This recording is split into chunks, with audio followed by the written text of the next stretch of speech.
Every quarterback has hiccups. The best quarterbacks of all time have hiccups and bad games, and there's going to be some adversity. But I don't want to start over. This guy's already developed to the point you're starting over. No matter how talented the next quarterback would be, you're starting over as an offense. And this offense looks pretty good to me.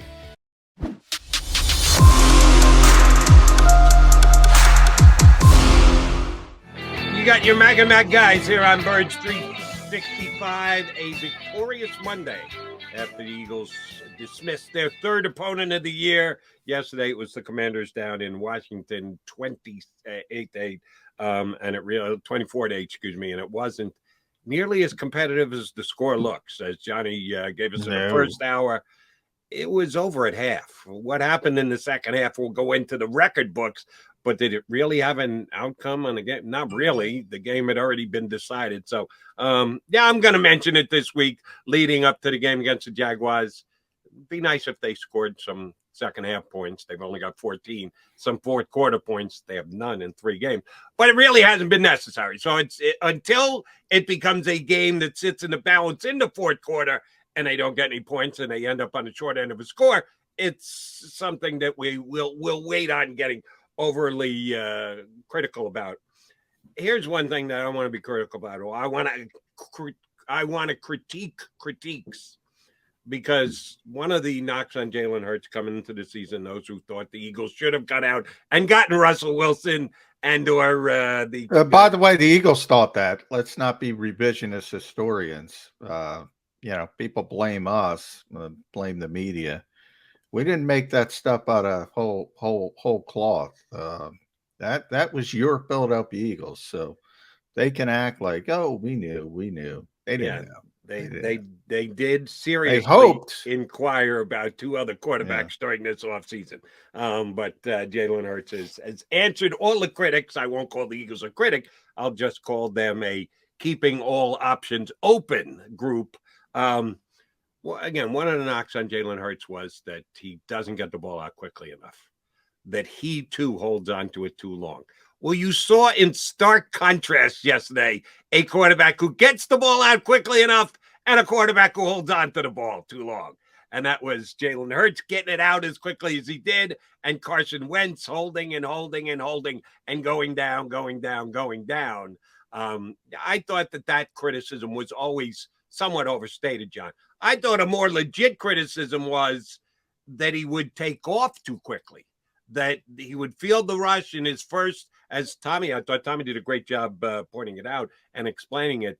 That's what he had done his entire life. He was so much better than other athletes, even in the SEC and the Big 12. When in doubt, pull it down, make 20. Why not? Why wouldn't you do something like that? Yeah. Because it's more difficult in the NFL. And oh, by the way, they hit harder in the NFL, and you can end up being injured more in the NFL. So you needed to curb that. You needed to see Jalen become a combination player, quarterback in the pocket first, running quarterback second. Sometimes, certainly his first year when he took over for Carson, and at times last year, I thought he was a little too quick to take off and make a play with his legs. Didn't do it at all yesterday, because why? The plays were there. The wide receivers were open. The blocking was there. Johnny Mac, he didn't even have to think about running, because all he had to do was sit there and pick apart the Washington defense. No, well, yeah, I mean, and that was the strength of the Washington defense as well.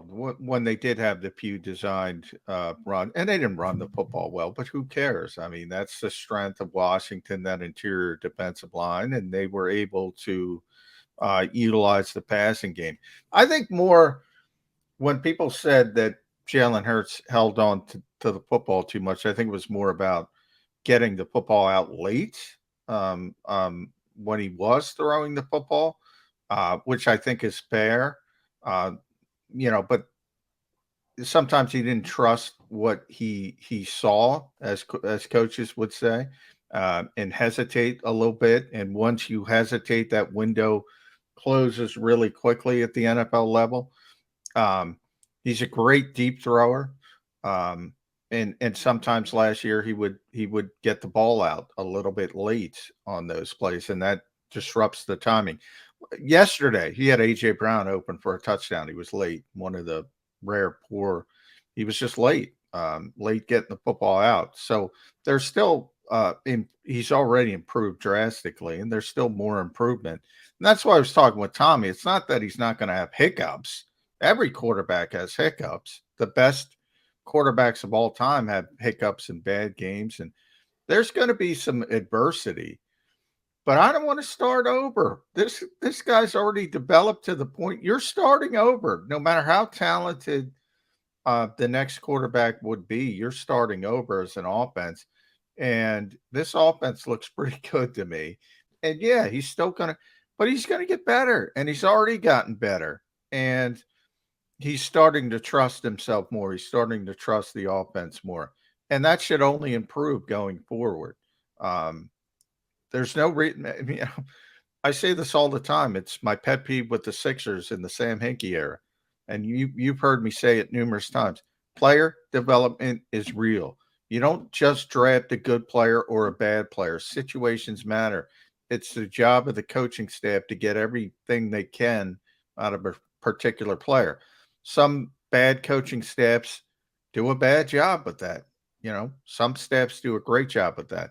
I often wonder if the Eagles made a different decision in 1999 and took one of those other quarterbacks, whether it was Tim Couch or Achilles Smith, and they got with Andy Reid, and poor Donovan McNabb had to go to their crappy situations, how that would have changed NFL sort of lore and Philadelphia lore.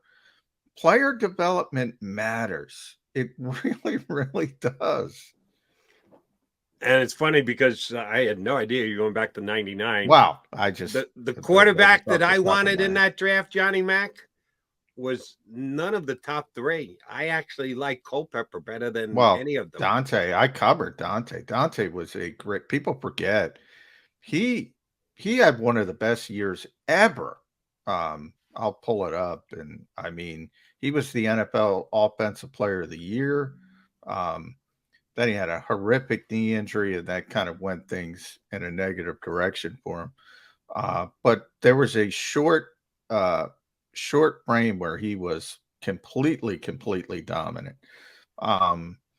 And yeah, throw Dante in that mix as well, because if Andy Reid got him, probably would have been even better.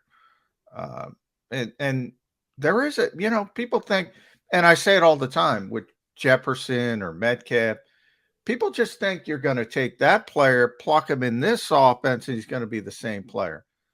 It doesn't work like that. It doesn't work like that. Culpepper was Central Florida, right? UCF? Yeah. I remember. You might recognize the name because you've been doing this for a long time too. I used to have a guy come on my shows back in the 90s. Dave T. Thomas was one of the forerunners. Yeah. One of the forerunners of the draft, which has now become a cottage industry unto itself. But I used to have Dave T. on my show all the time. And he gave me a call, end of September, first weekend of October. I said, I reached out to him. He called me back. I said, you want to do the earliest of early draft spots, whatever? He said, yeah. He said, I was at a game this weekend. I saw the best quarterback arm in the country this year. I said, oh, so you were at Tennessee, Peyton Manning. He said, no, I wasn't at Tennessee. I said, well, and you didn't see the best arm in college football. He said, yeah, I did. This kid, Dante Culpepper from Central Florida. And I had heard the name, but I had never watched him play. I wasn't watching Central Florida on a Saturday. If all the college football action is on, I'm not getting around to Central Florida. I had never seen him play. I said, so you're telling me I got to check out this guy, Dante Culpepper? Yeah, you better, because he's got the best arm in college football. So I did. I started watching him. So I talked him up a blue streak leading up to that draft. He ended up being a first-round pick. After those top three, it was the best draft. Peyton didn't come out till Peyton came out the year before, I guess it was. Yeah. So it was a little bit different, but I took Dave's advice on Culpepper, and man, he was a talented football player. You're right. When he hurt his knee, he just wasn't the same football player. He wasn't Hurts-like, but he could make plays with his legs too. That was great. Sort of the great runner. Yeah.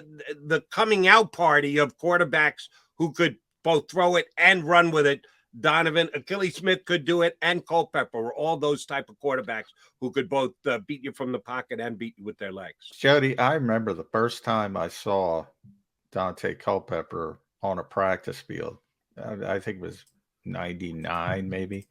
I think that was the year. It was the 99 Yeah, draft? 99. I was just talking about it. Yeah, 99. I saw him on the practice. I said, this guy's a stinking quarterback. He's 6'4", He's 260. he's big. Bigger than some of the defensive linemen Minnesota had at the time. I mean, and he was an amazing athlete. But 2004 was the season. He completed 70% of his passes, 4,700 yards, 39 touchdowns. It was absurd. It was absurd the year he had. And he was the offensive player of the year. Next year, he tore his knee up really bad, and he was never the same. But by his second year, he had 33 touchdowns and 7 interceptions. He was, at that time, for that short frame, he was better than Donovan McNabb, who was a phenomenal, and that's not an insult to Donovan at all. But yeah, I wonder if Andy got him, how good he would have been. Because Andy's, in my personal opinion, is the best coach ever when it comes to developing quarterbacks. At least in my era. I'm not going back, but in my era, nobody has done it better than Andy Reid. So, but getting back to Jalen Hurts, and I want to give credit to Nick Sirianni and Shane Steichen, because I was thinking about this because it's Doug Peterson week. And I've had the opportunity over, since Doug got here in 2016 to watch the two best rookie coaches of their particular classes up close every day and see them learn and get better as coaches. Nick Sirianni's so much better than everybody else in his class. I'm sorry, he is. People could throw out Brandon. No, Doug Peterson, same thing. So much better than everybody else in his coaching class. All rookie coaches, you see it with Nathaniel Hackett. Everybody's dumping on him, rightfully so. Don't get me wrong. That was a bad hire for this reason. They hired him to get Aaron Rodgers. He was sort of Aaron Rodgers bait. They didn't get Aaron Rodgers, and then they're stuck with a coach. They didn't hire him for the right reasons. But everybody makes mistakes. But you got to learn. Same thing with players. Same thing with you. You got to learn from your mistakes. That's what Doug was able to do. That's what Nick's able to do. Philadelphia's been very lucky when it comes to the past two head coaches and what could have happened and what the Eagles wanted to happen and what did happen, because neither was the first choice. And things worked out very, very well. We're giving credit to the Eagles for their 24-8 win over the Commanders yesterday. A lot of emphasis on the game that Jalen Hurts, with his talented wide receiving and tight end core, put up a ton of yards, 300 plus yards in the first half. That's off the charts good. But we do have to continue to come back to the defense, because the defense was just dominant yesterday. And the stat that jumps off the page is 9 sacks. 9 sacks. I remember the game that Tommy referenced, the 11-sack game against Troy Aikman. There was a great fit. I'm sure that it's someplace, somewhere, saved somewhere. It was Troy Aikman's rookie season. And there was a shot of him on the sidelines. He's got his helmet off, and there is just a dribble of blood coming down his chin. And he's staring off into the netherworld, and he just looked like a guy who said, what the hell did I get myself into? He was the number one pick in the draft. He went on to win all those Super Bowls. Yeah. But this was before any of that happened. And Eagles sacked him 11 times, and he was just a beaten man. It was just ugly what they did to him that day. And I remember, I'll never forget the sight of Aikman. They had a close shot in his face. You could see the blood coming off him. I give Troy a lot of credit, because that first year, whatever, the Cowboys, I think they were 1-15. They were. Oh, and by the way, the one game they won, Steve Walsh. Yeah. Aikman didn't play. Yeah. They were a disaster. And you've seen it with so many quarterbacks over the years that go to bad teams and they get David Carr's probably the best, really talented player, but he was just besieged every week, never recovered. Aikman was tough enough to recover from that and go on to become the quarterback he became. Really tough guy. Yeah. That's not easy to do when you get besieged like that. And Carson Wentz was besieged yesterday by the Eagles' defensive line. But I think we need to keep coming back to this. We know that Slay had the big game that he had last week and was the defensive player of the week. Not trying to take it away from him. He earned it. He deserved it. Yesterday, Bradbury and Maddox both played phenomenally as well. Maddox had that one great stop down by the goal line. Now it ended up the Eagles got tackled for a safety thereafter. But he kept the Commanders out of the end zone on a 4th down completion to a guy who has a half a foot and 60 pounds on him. Logan Thomas pulled him down at the one. That was a great play by Maddox. But his coverage, Bradbury's coverage, Bradbury doesn't get as much of the limelight as Slay does. Especially from Bob Groats, who really, I don't know, is taking a dislike to. We may have to get Groats on again to see if he has the same evaluation that he has. I think he's a great player. I think. How many passes have the other team made against him this year? Not many. You can remember, John. Not many. It just doesn't happen. He doesn't get beat. I don't understand these people that go back at the all-22 and they say, well, if this happened and this happened, this receiver's open and Bradbury's.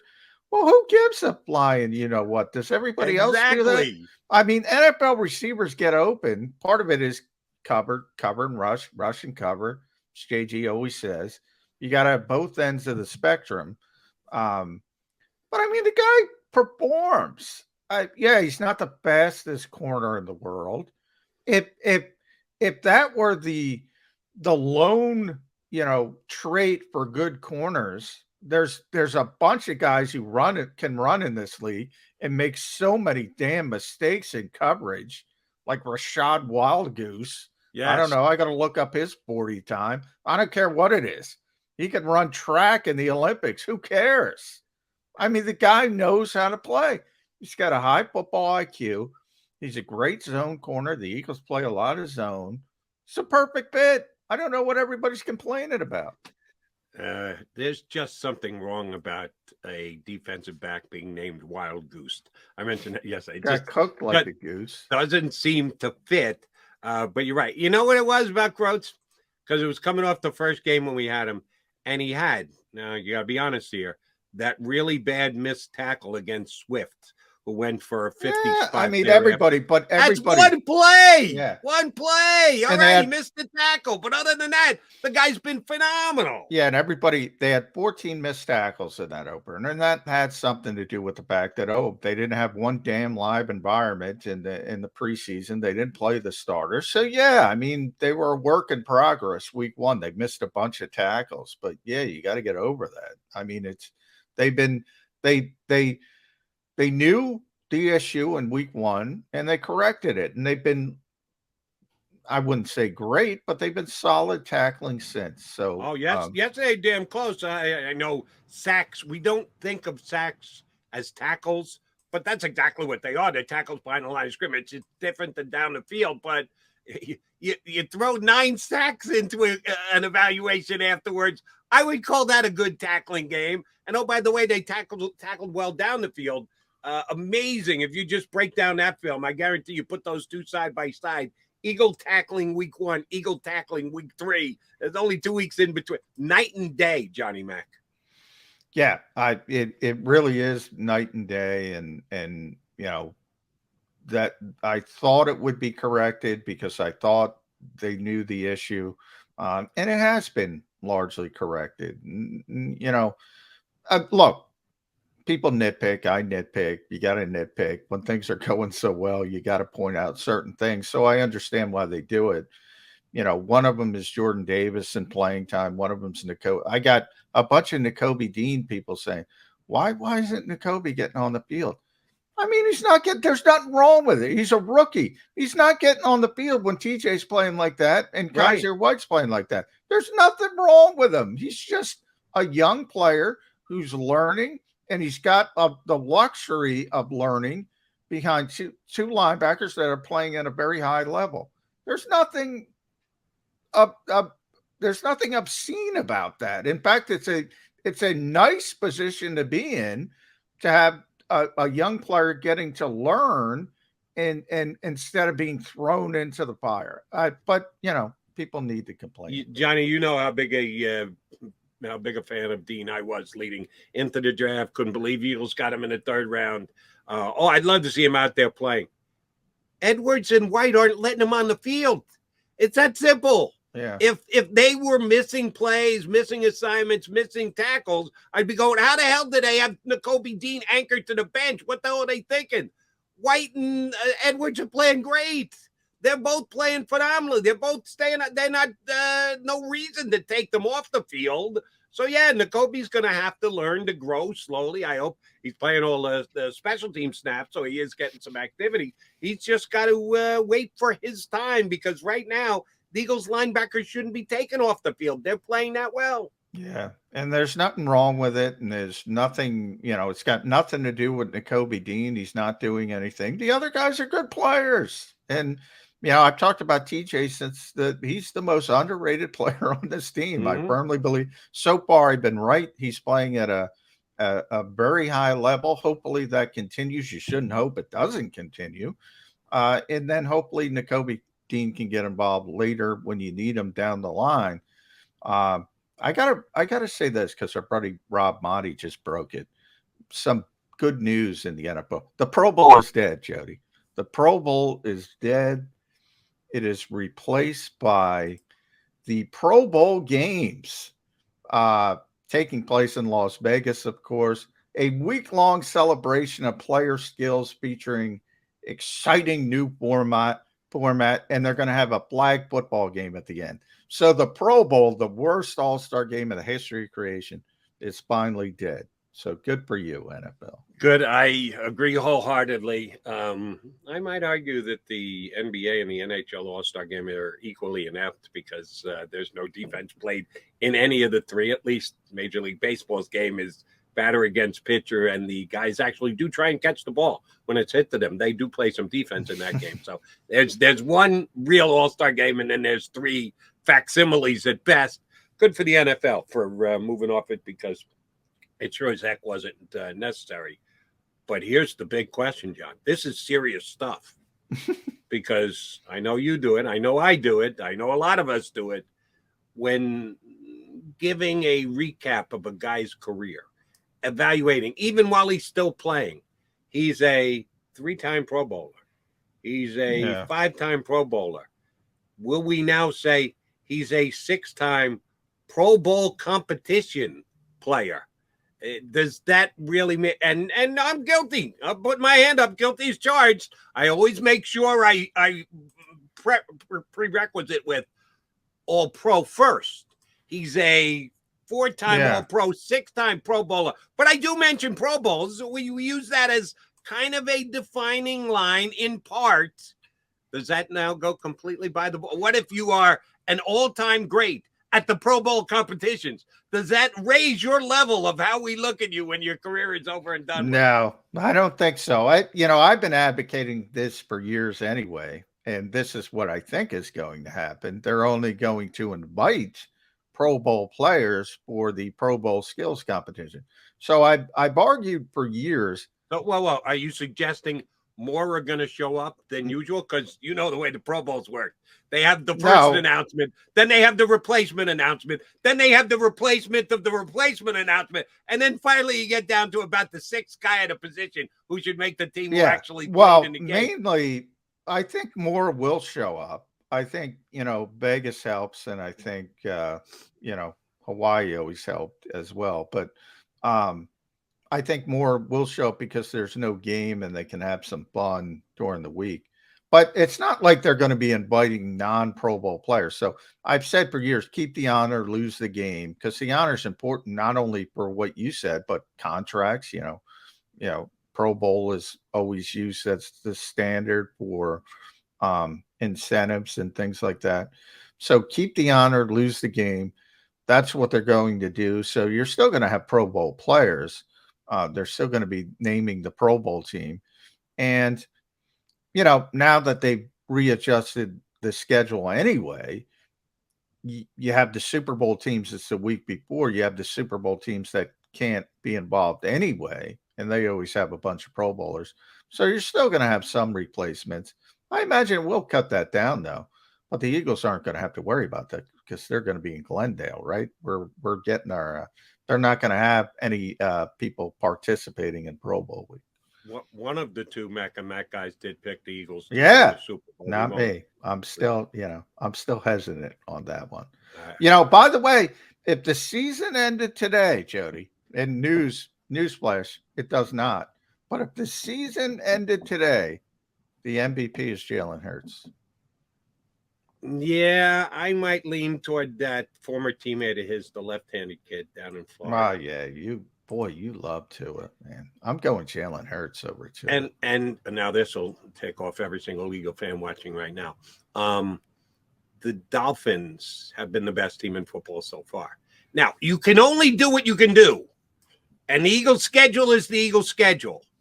But beating the Ravens in Baltimore and beating the untouchable Buffalo Bills, now that's fair. That's far and away better than anybody else. That's fair. Yeah, Tua's leading the Dolphins. The two best teams in football were been. Oh, by the way, hold on. Let me try not to hurt myself, pat myself on the back.